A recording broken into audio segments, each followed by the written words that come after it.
Buti pasabot mga kaigsuunan nga sa atong pagbutar o sa akong kabahin sa pagbutar mga kaigsuunan, dili ko magtan-aw sa mga emosyon, dili ko magtan-aw sa mga chismis, sa mga propaganda, labi na sa nitabo karon sa Facebook nga isig laban na sa pikas ug pikas, isig nilabayay binatuay mga negative ug positive diha sa pikas ug pikas nga mga kandidato mga kaigsuunan isig labay sa ilahang mga kandidato ug mga issue mga kaigsuunan.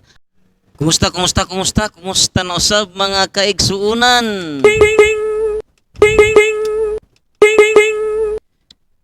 Ato karong hisgutan mga kaigsuunan, mahitungod sa pagpaminaw, pagkat-on o pagkinabuhi sa pulong sa Dios, paglaom pagtuugma atong ipaambit karon mga kaigsuunan.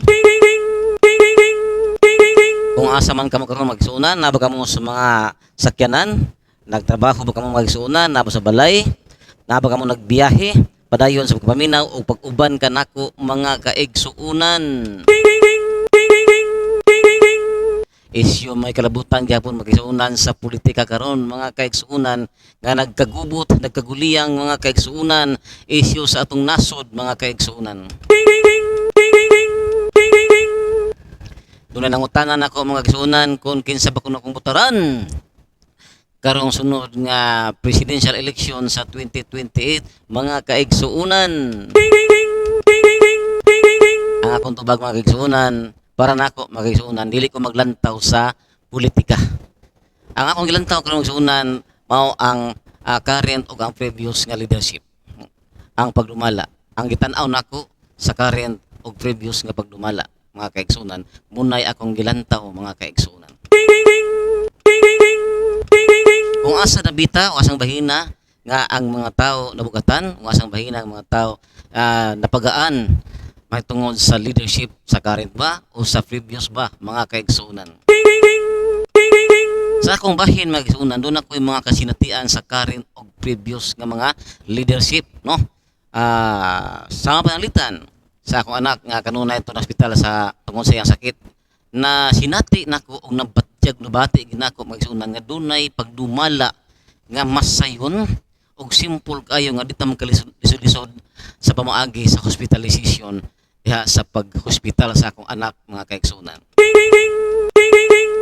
Ug mao na gilantaw nako karon mga kaigsuunan ang current ug previous nga content sa pagdumala sa leadership sa nasod mga kaigsuunan. So muna mga kaigsuunan kung mangutana mo kinsa akong butaran? Kana mga kaigsuunan nag-agad na sa akong panglantaw o akong sinati may tungod sa current o previous nga pagdumala, previous o current leadership mga kaigsuunan. Kabayan sa balang sulatan usab mga kaigsuunan, ang balang sulatan nag-ingon mga kaigsuunan diha sa Santiago kapitulo 1, bersikulo 15 mga kaigsuunan. Ingon mga kaigsuunan nga kung dunay kulang og kaalam, pangayo kini sa Dios mga kaigsuunan.